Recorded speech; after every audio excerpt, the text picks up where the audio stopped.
The first light of dawn stretched across the plains like a soft, dusty curtain, tinging the horizon pink and gold.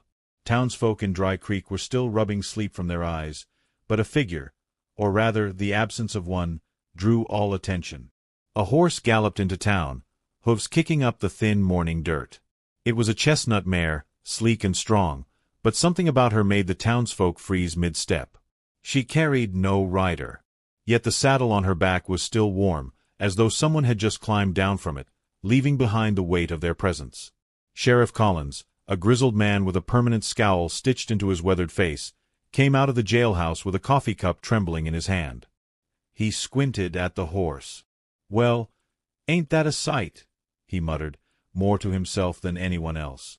He had seen his share of strange things in the West, bounty hunters disappearing, cattle vanishing overnight, saloons burning down, but a riderless horse arriving as the first whisper of dawn was something entirely new. The horse slowed, stopping in the middle of the dusty main street. Her eyes, dark and wide, seemed almost human in their understanding, and she turned her head toward the north, ears twitching as if listening for a call no one else could hear. Collins felt a chill run down his spine.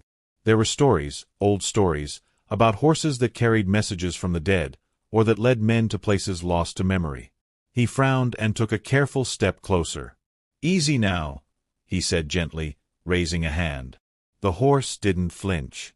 She simply stood there, saddle warm, nostrils flaring in the cool morning air, and her gaze remained fixed northward. By mid-morning, a small crowd had gathered in Dry Creek. Ma and Pa Larson came out of the general store, wiping flour from their hands. Tom Wilkes, who ran the blacksmith shop, leaned against the hitching post, whistling nervously. Everyone was talking in hushed tones, glancing at the horse as if afraid she might vanish if they looked too closely. No one recognized her. Not the mare, nor the saddle, nor the path she seemed to suggest. A boy, no older than 12, stepped forward, holding a worn leather rope.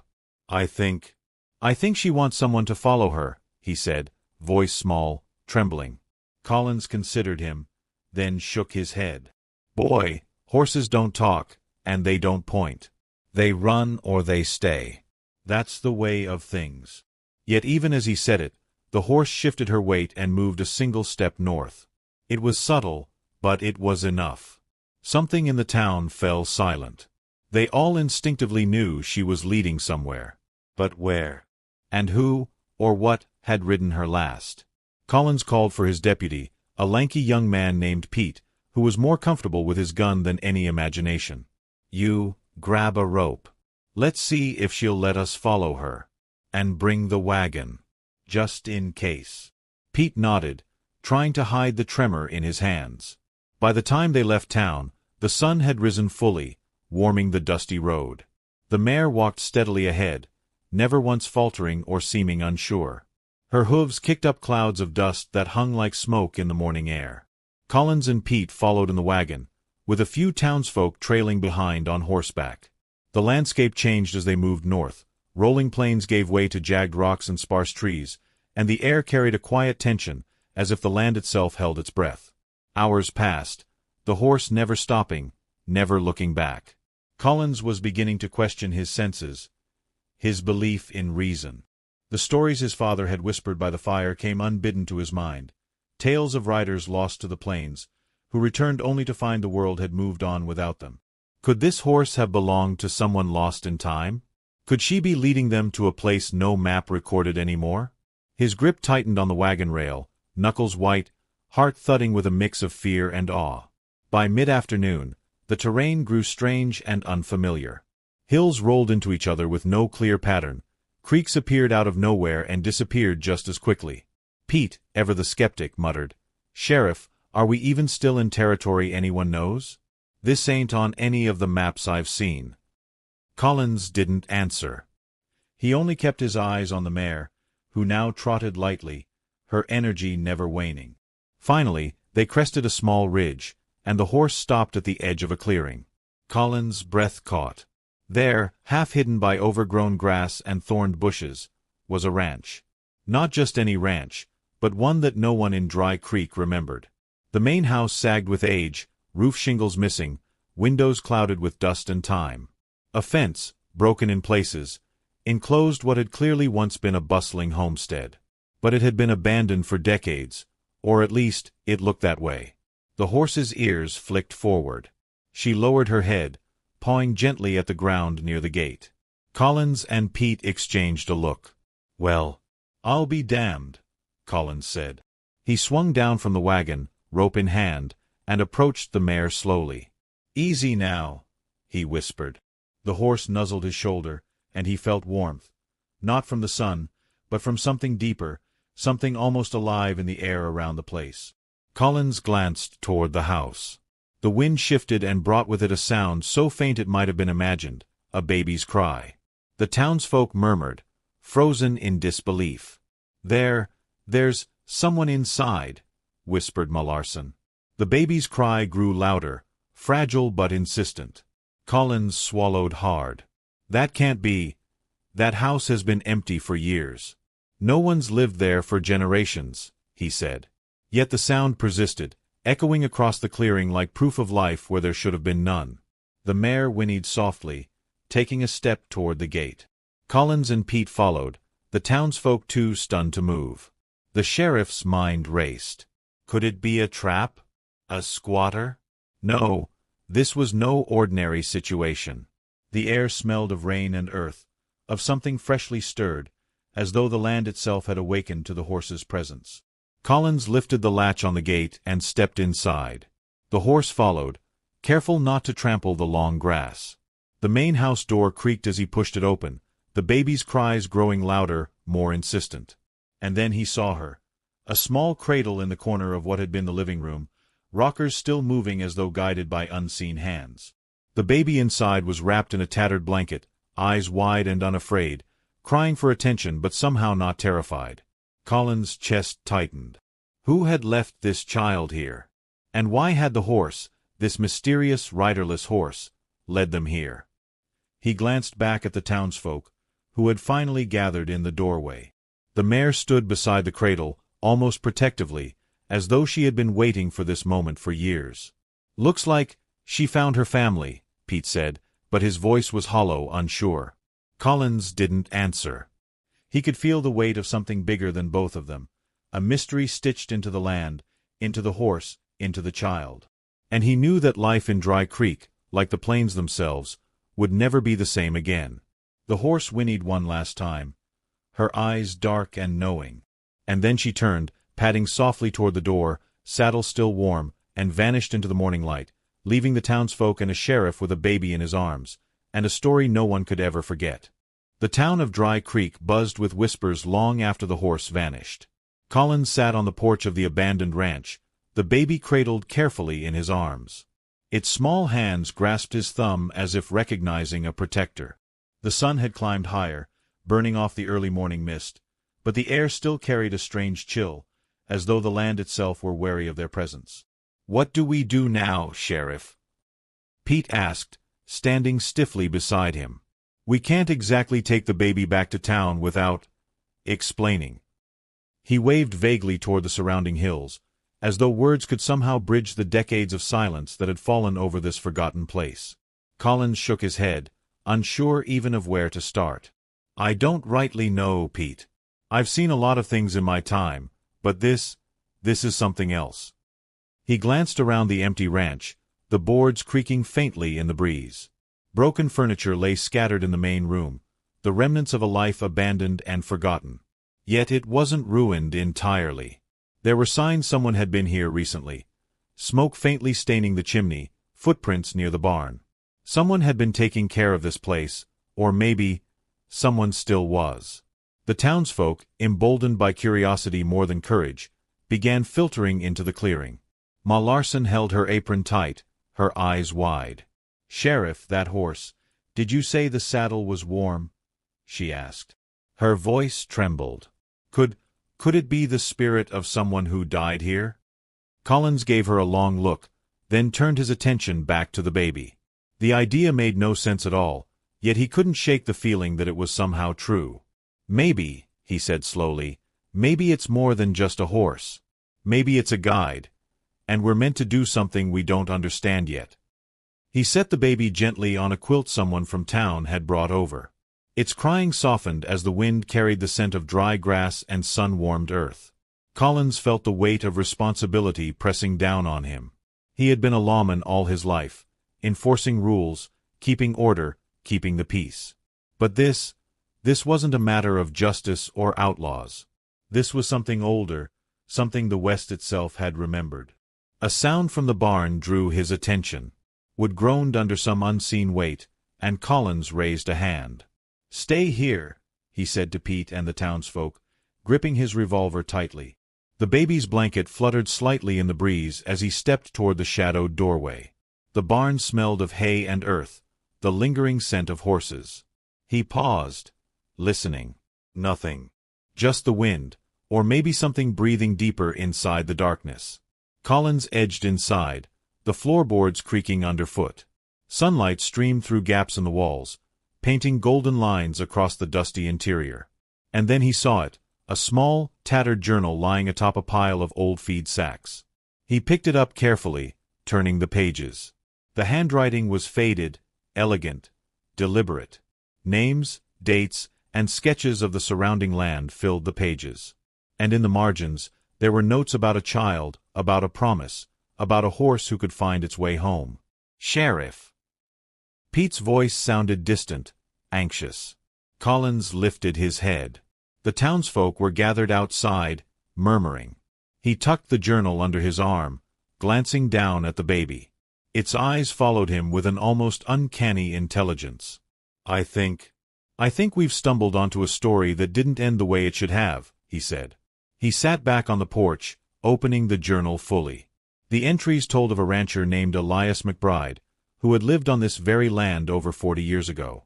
Elias had been a widower with a young son, raising him as best he could until tragedy struck, a fire, a sickness, something that had wiped out his family and left the ranch abandoned.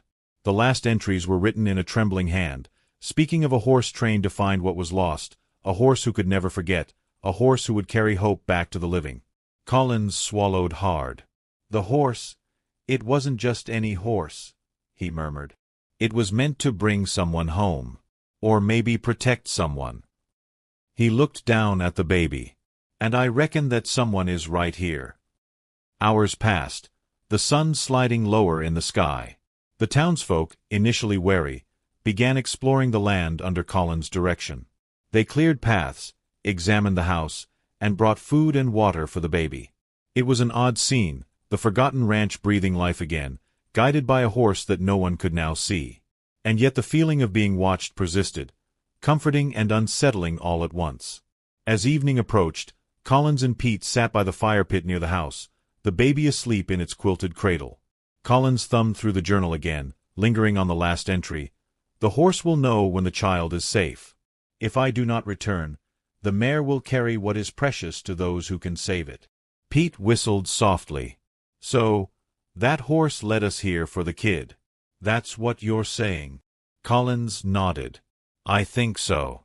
And I don't reckon we can let this end here. Someone has to watch over the child. Someone has to keep it safe." He looked up at the sky, the stars beginning to emerge.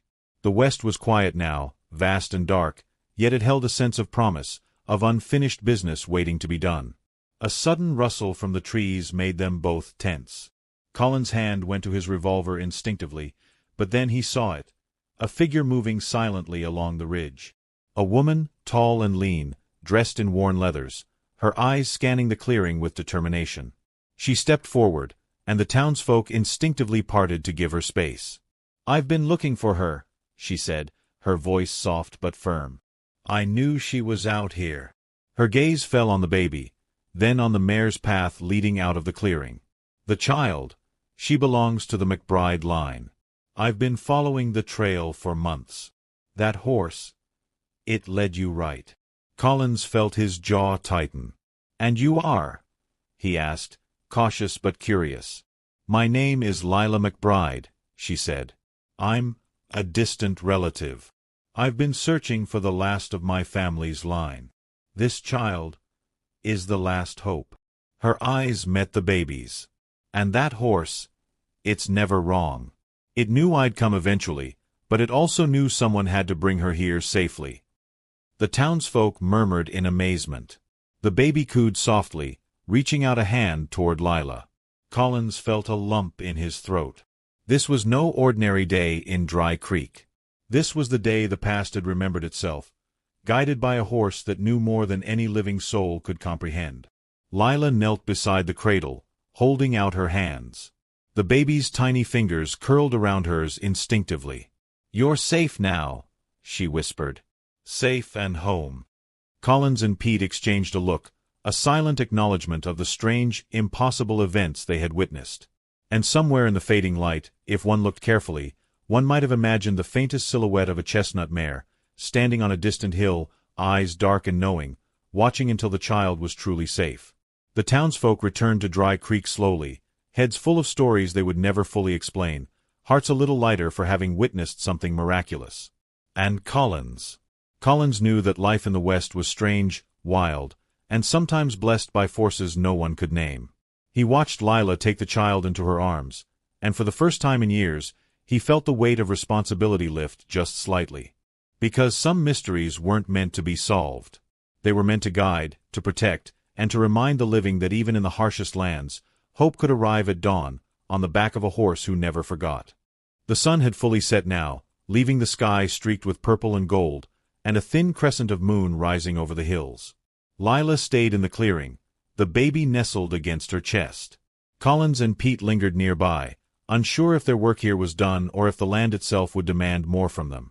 The air was still, but charged, as though the West itself was holding its breath. Lila finally spoke, her voice quiet but steady. "I need to know everything that happened here," she said, looking at Collins. "From the moment that horse arrived." She gestured to the empty horizon. "I need to understand how she found us." Collins cleared his throat. "Well, it all started this morning. That mare, she came into Dry Creek, saddle still warm, eyes like she knew where she was going. Led us here, step by step, never wavering. Then, the baby. The cradle. And now here you are. I don't rightly understand it myself, ma'am, but I know it ain't ordinary." Lila nodded slowly, eyes never leaving the child. "It's as I feared. The stories my family passed down, they weren't just stories. Elias McBride trained that mare to find what was lost, to protect what was precious. He said it would know the family line and keep it safe, even when he could not." Her lips pressed into a thin line. "And now, it seems, she's done her job." Pete shifted uneasily. "Sheriff, do you think she's gonna come back?" he asked. "The horse, I mean." Collins looked out toward the ridge, imagining the chestnut mare standing there, wind brushing her mane. "I reckon she's done what she came to do. Horses like that, they don't linger. They work in silence, and then they disappear back into the wind and the hills." A quiet descended on the ranch, punctuated only by the baby's soft coos and the distant call of a hawk. Collins felt a strange sense of closure, though he knew he'd never forget the morning he had seen that riderless horse gallop into town at dawn. He thought of the townsfolk waiting back in Dry Creek, and the story that would ripple through the valley, becoming legend by the time the sun rose again. Lila finally stood, adjusting the baby in her arms. "I need to restore this place," she said. "I'll fix the house, mend the fences, bring life back to this ranch. I'll honor the mare. She led us here for a reason." Her eyes softened as she looked toward Collins. "I don't know how to repay you, Sheriff, or the people of Dry Creek. You saved her." Collins shrugged, brushing dust from his coat. "We did what any decent folk would do. But you got the job of keeping this line alive now. That's worth more than gold or land out here." Even as they spoke, the wind stirred once again, rustling the grass in the clearing. Collins imagined the faint echo of hooves on the ridge, though he knew the horse was gone. And yet, in some corner of his mind, he could feel her presence still, the quiet, steadfast knowledge that some guardians were eternal, moving unseen, always watching. Days passed, and Lila began restoring the ranch. The townsfolk of Dry Creek offered help, bringing lumber, tools, and food. Slowly, the place transformed. Broken fences were repaired, the barn cleaned, and the main house slowly reclaimed its dignity. And always, the story of the riderless horse was told, how she had appeared at dawn, warm saddle on her back, and guided them to the child who no one knew was still alive. The baby thrived under Lila's care, laughter and cries filling the empty rooms that had been silent for decades. And though Collins returned to Dry Creek, the memory of the chestnut mare haunted him in the best way possible. He would ride past the ridge sometimes, scanning the hills at dawn, half expecting to see her silhouette appear against the rising sun. But she never did. He suspected that was the way it was meant to be. She worked in silence, leaving her reward in the hands of those she guided. One evening, as the sky burned with the deep reds of sunset, Collins visited the ranch again. Lila greeted him at the gate, the baby cooing in her arms. "We've named her Clara," Lila said, smiling. "She's everything Elias McBride wanted her to be."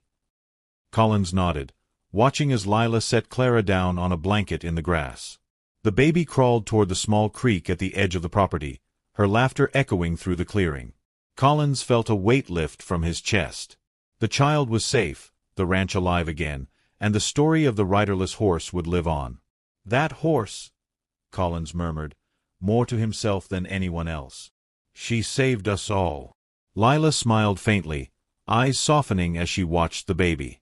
"She did. And now, it's our turn to protect what she brought back to us." That night, Collins returned to Dry Creek, but the legend of the chestnut mare spread quickly.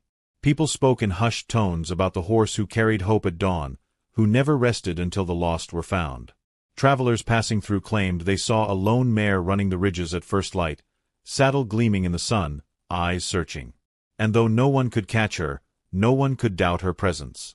The ranch grew stronger with each season. Crops were planted, the barn filled with animals, and Clara grew under Lila's watchful care. And on quiet mornings, when the wind was right, Lila swore she could hear the soft thump of hooves on the ridge, a reminder that the past and present had intertwined in a way only the West could understand. Years later, Collins would tell the story to anyone who would listen. He would speak of the day a riderless horse arrived in Dry Creek at dawn, saddle still warm, eyes pointing the way to a ranch no one remembered.